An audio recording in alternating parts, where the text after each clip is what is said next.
एक उपासक ने प्रश्न किया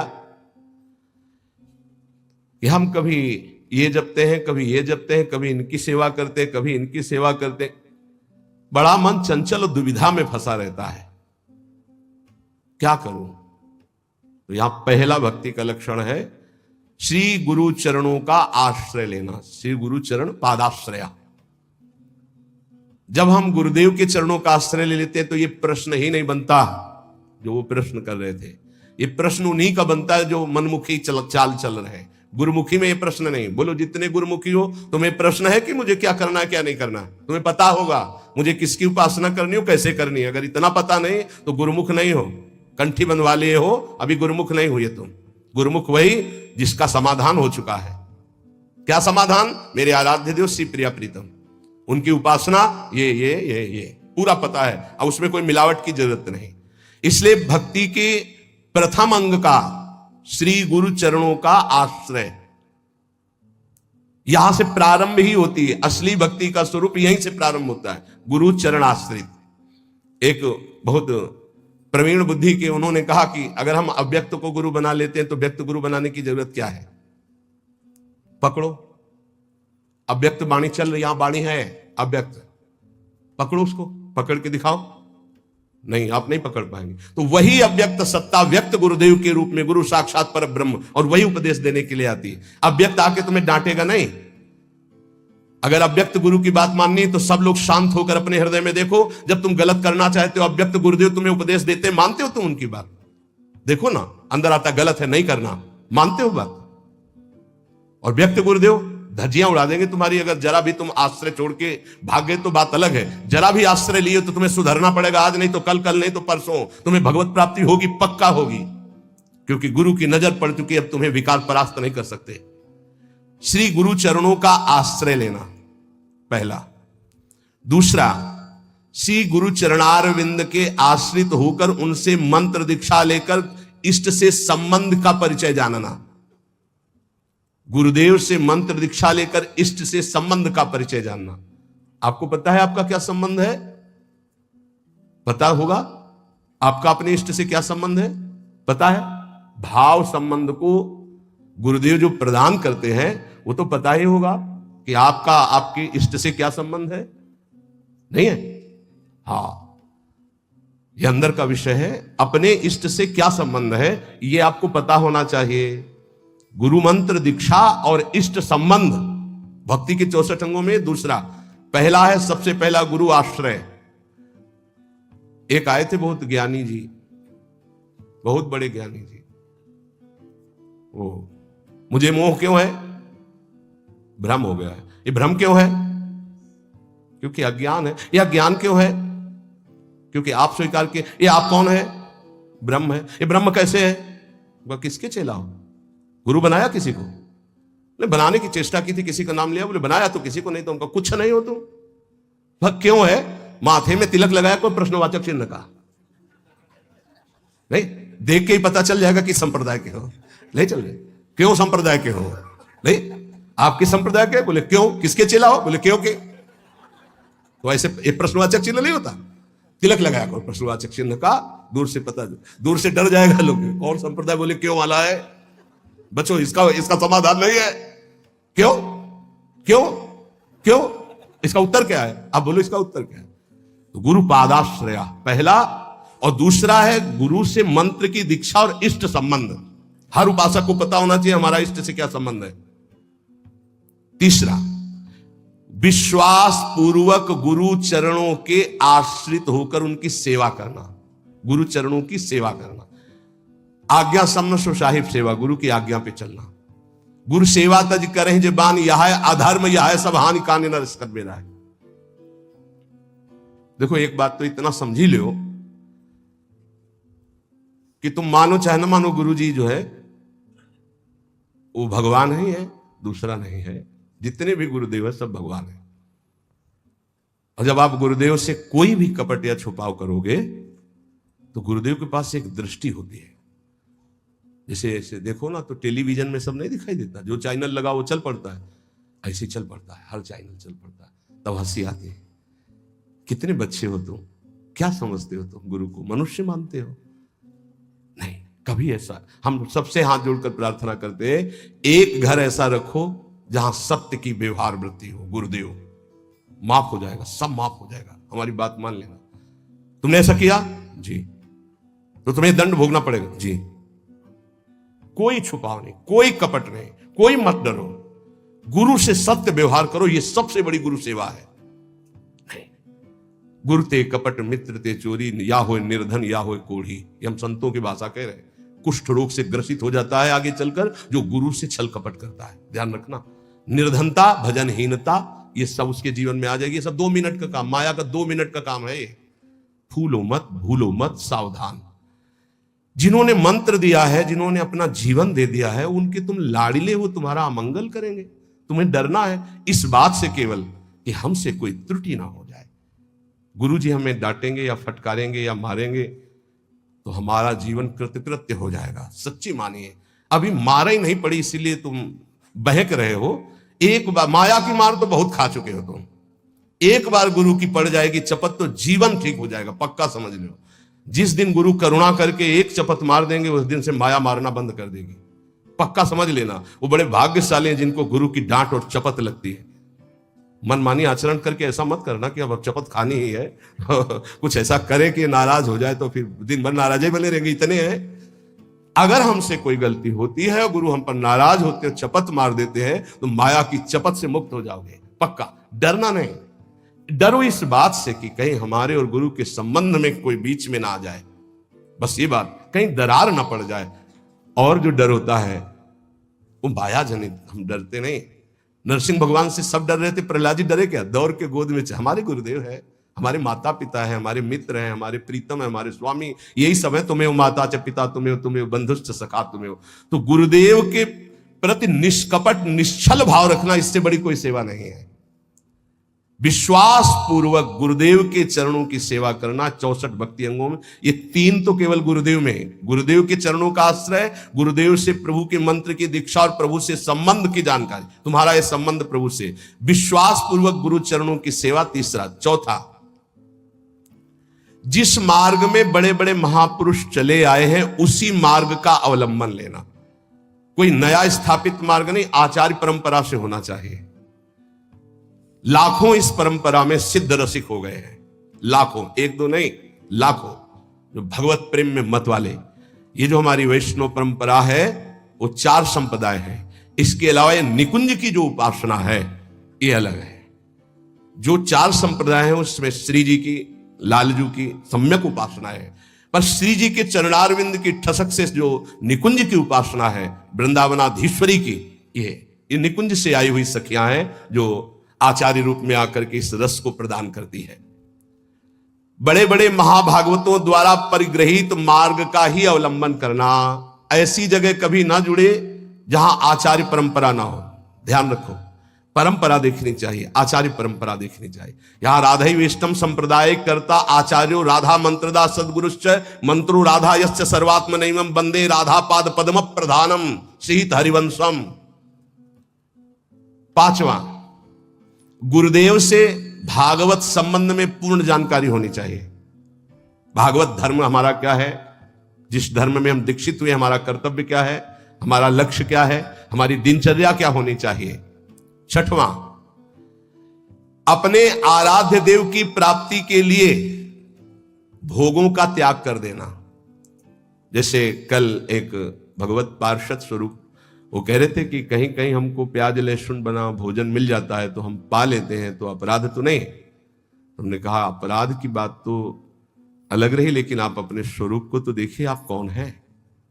कंठी बंधी है, तिलक लगा हुआ है, ऐसे कोई कहीं भी बना के दे दे, हम पालेंगे। क्या आप अपने लाला को लगाए बिना भोग पालेंगे? अब इसका उत्तर नहीं था। इसलिए जो भोग हम प्रभु को नहीं पवा सकते वो हम नहीं पा सकते, पक्का। भगवान के निमित्त भोगों का त्याग करना 6वीं भक्ति है। जो हम प्रभु को भोग नहीं लगा सकते हम नहीं पा सकते। 7वां, मथुरा वृंदावन आदि जो भगवत धाम है इनमें निवास करना। प्रभु के अपनी आराध्य देव की, जैसे राम उपासक तो चित्रकूट है, अयोध्या है, कृष्ण उपासक, तो ब्रज 84 कोशिश, जैसे हम प्रियाजू के उपासक, तो हमारा जीवन वृंदावन है। अगर आप अखंड वास नहीं कर सकते तो 3 रात्रि वास कर लीजिए। जीवन में कभी आपको फुर्सत मिले तो आ जाइए, 3 रात्रि वास। पहले दिन उपवास कीजिए, दूसरे दिन फलाहार, तीसरे दिन एक बार अन्न, और चौथे दिन चले जाइए। नियम से रहिए। अगर आप कभी अवसर मिले तो कार्तिक मास है, सावन मास है, 10-15 दिन रुक गए, नहीं है तो 3 रात्रि रुक गए, नहीं ज्यादा है तो 24 घंटे रुक गए, लेकिन यात्रा करनी चाहिए। महाप्रभु चैतन्य देव जी ने जब जगन्नाथपुरी में नवद्वीप के सब वैष्णव जन गए थे तब यही कहा था कि गृहस्थी में विशेष भगवत आराधना का समय नहीं रहता, तो साल 6 महीने में ऐसा समय निकालना चाहिए कि 2-4 दिन साधु समागम करें, धाम वास करें, पुरी में वास करें, भगवत दर्शन, ऐसा करना चाहिए। अगर संयोग बन जाए तो 1-1, 2-2 रुपए जोड़ने चाहिए कि ये जाकर हम वहां पशु पक्षियों की सेवा कर देंगे, ठाकुर को भोग लगा देंगे, 2-4 संतों को भोजन पवा देंगे। गृहस्थी में ऐसा करना चाहिए। और जो विरक्त भाव में है वो तो धाम आदि का ही सेवन करते हैं। 7वां यह है मथुरा, वृंदावन, ब्रज, ऐसे 84 कोश है हमारा परम पावन ये ब्रज धाम, तो निवास करना चाहिए जितने दिन हो सके। अखंड तो कहो, कोई विशेष भाग्यशाली ये लाभ लेता है। 8वां, किसी के द्वारा दी हुई वस्तुओं को अगर विरक्त है तो उतना ही स्वीकार करे जितनी आवश्यकता है, अनावश्यक नहीं। और गृहस्थ है तो किसी के द्वारा दी हुई वस्तुओं को स्वीकार ही ना करे। ये भक्ति का 8वां अंग है। आप गृहस्थ हो, आप अगर नमक रोटी भोग लगाओगे ठाकुर जी को बहुत अच्छा लगेगा। अपनी कमाई का, अपने दूसरे से लेने की जरूरत नहीं। ये जो चटोरापन आ जाता है फिर उससे भक्ति नष्ट हो जाती है, चाहे गृहस्थ हो चाहे विरक्त हो। विरक्त जितनी आवश्यकता, और गृहस्थ अपनी धर्म की कमाई, दूसरे के आगे हाथ फैलाना गृहस्थ का धर्म नहीं। 9वां, व्रतों का सम्मान करना। 64 भक्ति अंगों में है, जो भागवतिक व्रत हैं उनका सम्मान करना, उन दिनों में व्रत रहना, ऐसा। लेकिन यहां वृंदावन नित्य विहार उपासना में विधि निषेध नहीं दास अनन्य उत्कृट व्रतधारी, यहां उत्कृट व्रत धारण किया गया है। ज्ञान धर्म व्रत कर्म जीते सब काहू में नहीं मोह प्रतीति, रसिक अनन्य निशान बजायो एक श्याम श्यामा पद प्रीति। सर्वस्व महाप्रसाद प्रसिद्ध ताके, ये सर्वस्व श्री जी की जूठन के आगे हमारा कुछ नहीं। श्री जी का उच्छिष्टामृत 8 पैर उनका दुलार। 10वां, आंवला है, पीपल है, तमाल है, ये वृक्ष हैं, आप परिक्रमा कर रहे हैं तो इनको दाहिने कर लीजिए, दाहिने करके निकलिए। अगर आपको सहज में दिखाई दे रहा है कि आंवला, पीपल, तमाल आदि, तो थोड़ा 4 कदम चलकर उससे दाहिने का अपनी परिक्रमा में ले लीजिए, प्रणाम कीजिए। इनका सम्मान करना ये भक्ति का 10वां अंग है। 11वां, जो भगवान की निंदा करने वाले हैं, भक्तों की निंदा करने वाले हैं, भक्ति की निंदा करने वाले, ऐसे भगवत विमुख को पहचान ले और उसका कभी संग न करे। ये भक्ति का अंग है। ऐसा संग, जिनके संग कुमति मति उपजय, करत भजन में भंग, तजोरे मन हरि विमुखन को संग। ये दीक्षा देने में एक अंग का वर्णन जरूर करते हैं कि ऐसे लोगों का संग कदापि न किया जाए। दूसरा कहते हैं कि भोजन, जैसे आप रिश्तेदार या नातेदार के यहां गए या कहीं गए, वहां मांस पात्रों में बनता है और आपने वैष्णव तिलक आदि लगा रखे, तो आपको खीर पूड़ी बना के दे तो भी आपको नहीं पाना है, क्योंकि रसोई तो वही है, पात्र तो वही। हमारा वैष्णव धर्म आज्ञा नहीं करता ऐसा। इसीलिए भगवान के लिए भोगों का त्याग करना। 12वां, अनाधिकारी को शिष्य बना लेना। गुरु को नरक जाना पड़ता है, ध्यान रखना। ये व्यवहार का विषय नहीं है। हरे शिष्य धन शोक न हरे, सो गुरु घोर नरक मा परे। एक दिन एक गुरु शिष्यों के साथ जा रहे थे तो एक बड़े केचुआ में, केचुआ समझते ना जो मिट्टी खाता है, लाल चींटी लगी थी हजारों। तो उनका गुरुदेव कितना इसको कष्ट हो रहा होगा, क्या इसने ऐसा काम किया, इसके कोमल शरीर को लाल चींटियां, लाल चींटी काट ले तो बहुत कष्ट होता है, खुजलाता, दाग बन जाता बहुत। बोले हजारों इसके कोमल शरीर में लगे हैं। ध्यानस्थ हुए, कहा बेटा ये गुरु जी है, ये चेला है। ये गुरु जी है जो केचुआ बने हैं, और ये चेला है जो चींटी बनी, इनसे धन लिया है, भगवत प्राप्ति की कोई चर्चा नहीं। तो ये देखो ये लीला हो रही। एक न सुनाई एक नहीं देखा, गुरु शिष्य अंध बधिर कर लेखा। गुरुदेव उपदेश नहीं कर रहे अपने शिष्य, कोई गलत मार्ग में जा रहा है तो डांट नहीं रहे, और शिष्य गुरुदेव की बात नहीं सुन रहा, दोनों नरक भोगेंगे। अनाधिकारी को शिष्य बनाने का मतलब है अपनी गति में फर्क डाल लेना। इसलिए आरत अधिकारी जब पावे गूढ़ तत्व न। ये व्यवहार का विषय नहीं कि आपके व्यवहार से हम दीक्षा दें, ये डायरेक्ट सीधा है। हमें अनुकूल लगा तो देंगे, हमारे धर्म के अनुकूल, नहीं लगा तो कोई व्यवहार का विषय है। ये धर्म का विषय है, ये जीवन का विषय है। तुम थोड़ी नरक में हमारी रक्षा करोगे, हम तुम्हारी नरक में रक्षा करेंगे। हमारे अनुकूल चलना होगा, जो धर्म का आचरण है। अनाधिकारी को शिष्य बनाने का मतलब है गुरु अपने नरक का निमंत्रण कर देना, या तो सभा में मना कर दे। सेवा विचारम नामक ग्रंथ, उसमें हमने पढ़ा था कि यदि शिष्य आज्ञा का पालन नहीं करता अनाधिकारी, तो सभा में खड़े होकर के उसका त्याग कर दे, बता दे कि हम त्याग करते हैं, आज के बाद स्वीकार नहीं है शिष्यत्व इसका, हमारी आज्ञा का उल्लंघन, तो आप बच जाओगे, नहीं तो भोगना पड़ेगा। 13वां, भक्ति के विरोधी ग्रंथों का कभी अवलोकन न करें। कॉमिक्स पढ़ रहे हैं, ये पढ़ रहे हैं, वो देख रहे हैं, ये देख रहे हैं, ये करते हैं, वो गेम खेल, अरे यार राधा राधा राधा राधा राधा, कृष्ण कृष्ण कृष्ण कृष्ण कृष्ण, इसमें समय लगाना है कि उसमें लगाना है? मंजीरा उठाओ, 1 घंटा कीर्तन करो, भागवत उठाओ, 10 अध्याय पाठ करो, गीता जी उठाओ, उसका ये भगवत मार्ग भाई। भगवत विरोधी भावों को नहीं, भगवत विरोधी ग्रंथों को नहीं। 14वां, जिससे हमारी भक्ति में बाधा पड़े ऐसे कभी कार्य ना करें। बड़े बड़े व्यवहारिक कार्य, बड़े बड़े सामाजिक कार्य, बड़ी बड़ी सभाएं जिससे हमारा भजन छूटे, ठीक। पूज्य पंडित गया प्रसाद जी महाराज गिरिराज वाले, तब माना जाएगा कि आपका भजन हुआ जब बड़े से बड़े शुभ कार्य के अनुष्ठान का मन न चले। सच्ची मानिए, महा उत्सव है यदि आप भगवत स्मरण कर रहे हो, इससे बड़ा कोई उत्सव नहीं। हर समय धीमी धीमी मधुर मधुर भगवान की नाम ध्वनि अंदर उठ रही, आप सुन रहे हैं उसे, उसी का चिंतन कर रहे हैं, इससे बड़ी कोई उत्सव की वृत्ति नहीं। भावोत्सवेन भजताम रसकाम धेनुम तम राधिका चरण रेणु महम स्मरामि। चाहे वो ज्ञान मार्ग हो, चाहे भगवत भक्ति का मार्ग हो, जब तक संसार का चिंतन है तब तक न ज्ञानी है न वो भक्त है। और भगवत चिंतन इससे बढ़कर के कोई स्थिति नहीं है। भगवत प्राप्ति के लिए किसी भी चंदे की या किसी भी सहयोग की जरूरत नहीं है। वो हृदय से भगवत स्मरण करे, इसी से भगवत प्राप्ति होती है। आप गीता जी और भागवत जी सब उठा करके देख लीजिए। अनन्य चिंतयन्तु माम, अनन्य चेता सततम, जगह जगह अनन्य चिंतन। ये दूसरे के द्वारा नहीं होता, ये अपने द्वारा होता है, ये पैसे से नहीं होता है, ये बार बार अभ्यास से मन लगाने से होता है। 15वां, यदि आपके घर कोई अतिथि साधु महात्मा आ गया है, भारी व्यवस्था नहीं है आपके पास, माना तो आज अपना भोजन दे दीजिए, उसमें कंजूसी मत कीजिए। आप अपने किसी उचित व्यवहार के लिए अर्थ ले जा रहे हैं, कोई बीमार तड़प रहा है, आप कष्ट सह लीजिए, वो पैसे से दवा उसको दे दीजिए। ये पूज्य गुरुदेव भगवान के श्रीमुख के वचन। प्राप्त सेवा का कभी भी त्याग नहीं करना चाहिए, वो भगवान की कृपा से आध्यात्मिक उन्नति के लिए होती। प्राप्त सेवा, आप जा रहे हो, कोई बहुत कष्ट से पीड़ित पड़ा है, आपको आवश्यकता है उसकी सेवा, आप बैठ जाओ, उसकी सेवा करो। नहीं कुछ है तो तन से सेवा करो, कपड़े से हवा करने लगो, पानी पिला दो, फिर उस समय जरूरत है तो 4 से याचना करके उसको आप औषधि दिला दो। उचित व्यवहार में, सेवा में किसी भी तरह का कुविचार या कृपणता ना होने पावे। ऐसे तो सब पड़े ही रहते, नहीं नहीं, प्राप्त से भगवान ने तुम्हें सेवा दी, उस समय करो। कोई आपके घर आ गया तो वक्र दृष्टि से मत देखो, ए तो साधु महात्मा है, ऐसे नहीं। भगवान आए, तुम्हारे पापों का नाश हो जाएगा मंगल के लिए। अगर वो रोटी मांग रहे, भोजन मांग रहे, आप दौड़ कर जाइए, दरवाजे पर उनको भिक्षा दीजिए। सच्चा महात्मा कभी घर में नहीं घुसेगा, ये ध्यान रखना। ऐसे नहीं घुसेगा कि आपके गेट को लांग कर अंदर भिक्षा में जाए, ऐसा कभी नहीं, सिद्धांत नहीं। जो सच्चे मार्ग का पथिक को दरवाजे पे ही राधे श्याम बोलेगा, वो अंदर आ ही नहीं सकता। तुम्हें निश्चिंत रहना है। और जो अंदर आने की बात चेष्टा करे तो आपकी श्रद्धा, आपका परिचय है तो ठीक है, नहीं तो अनुमति नहीं है, पक्का। इसमें कभी धोखा नहीं खाओगे। जो सच्चे मार्ग का पथिक, उसको गुरुजन शिक्षा देते हैं, भिक्षा गेट के बाहर ही ली जाती है। भिक्षा कभी ऐसा नहीं कि आंगन में जाकर मांगी जाती हो, कभी नहीं। जो आंगन में जाने की चेष्टा करे वो आपका परिचय हो तो ठीक है, आपका विश्वास तो ठीक है, अन्यथा हमारे शास्त्र आज्ञा ऐसा नहीं है। कभी कोई भिक्षा के लिए आ जाए तो अपना भोजन दे दे, लेकिन उसका तिरस्कार ना करे।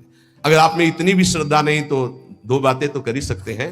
राधे श्याम, वो कह रहा है हमें अमुक चीज चाहिए, असमर्थ हूं, आप जल पी लीजिए, मृदु वचन बुला दीजिए, ऐसे शब्द बोलिए कि उनको बचने का दरिद्रता आपको नहीं देने की सामर्थ्य, आप मना कर दीजिए। लेकिन कटु वचन और रुद्र दृष्टि अगर अतिथि के प्रति की गई तो सारा आपका पुण्य नष्ट हो जाएगा, सारा पुण्य नष्ट हो जाएगा। यह धर्मशास्त्र के अंतर्गत की बात है। उचित व्यवहार, उचित सेवा का अवसर आया, उसमें कंजूसी मत कीजिए, देने में संकोच नहीं होना चाहिए। अब हमारा फिर क्या होगा? वो विश्वंभर देख रहा है, बहुत सुंदर व्यवस्था करेगा। आज तक जिसने साधु सेवा की, भगवान की प्राप्ति हुई, भगवान की कृपा प्राप्ति हुई, कभी ऐसा नहीं हो सकता कि संत सेवा वाला कभी नहीं हो सकता। श्री जी उसके वैभव, उसके सेवा में उपस्थित, भगवान उपस्थित है। त्रिलोचन जी के यहाँ संत सेवा में स्वयं भगवान श्री हरि अंतर्यामी नौकर बन करके चले गए। तो ये कभी ना सोचो कि भिक्षुक को, साधु सेवा को अगर हम स्वीकार करेंगे तो हमारा कुछ चला जाएगा। नहीं नहीं, एक का वो लाखों देता है, ऐसा महान है उनका मालिक। तो भक्त का ये 15वां लक्षण है 64 अंगों में कि आए हुए प्राप्त अतिथि सेवा, संत सेवा या किसी की ऐसी परिस्थिति, उसमें कंजूसी ना करे, वो बड़े भाव से सेवा करे। 16वां, कुछ भी नष्ट हो जाए शोक ना करे। शोक क्यों ना करे? हमारी बड़ी कीमती वस्तु नष्ट हो गई, तो जिसने अनंत ब्रह्मांड बनाया मेरा स्वामी जिस समय चाहेगा वो उससे बड़ी कीमती वस्तु दे देगा, मैं शोक क्यों करूं? दूसरा, क्रोध न करे। क्रोध होता है कामना से। जब हमारी कामना की पूर्ति में बाधा लगता है तो कामा संजायते क्रोधा। अगर हमारी कामना की पूर्ति नहीं तो हरि कोई बहुत मंगल में विधान कर रहे हैं, हमें क्रोध नहीं करना। अगर कोई हमारा अपमान कर रहा है तो हरि बहुत कृपा कर रहे हैं, मेरे देहाभिमान को गलित कर रहे हैं। अगर कोई हमारी निंदा कर रहा है तो हमारे पापों को नष्ट कर रहा है। उससे जैसा हमारा प्यारा मित्र कौन हो सकता है? तो हमें क्रोध बनता ही नहीं किसी पर करने को। और भी काम आदि विकारों के वशीभूत ना होना, ये 16वां अंग है। 17वां, आप भले अपने देव इष्ट देव के अनन्य हैं, लेकिन किसी भी देवी देवता का आप निंदा या अपमान न करें, नहीं तो आपके इष्ट देव से आपकी रति खत्म हो जाएगी। अनन्यता के ठसक में आकर कहीं किसी की निंदा न कर दे, कहीं किसी का अपमान न कर दे। सब में हमारा इष्ट विराजमान है। 18वां, किसी भी जीव को वाणी से, तन से, मन से उद्वेग ना दे और किसी के द्वारा दिए हुए उद्वेग से उद्वेगित ना हो। ये बहुत काम की बात है। कोई कितना भी उद्वेग दिलाना चाहे, आप उद्वेगित ना हो, आप अंदर से व्यथित ना हो, नहीं तो आपकी निष्ठा में फर्क पड़ जाएगा, साधुता में फर्क पड़ जाएगा।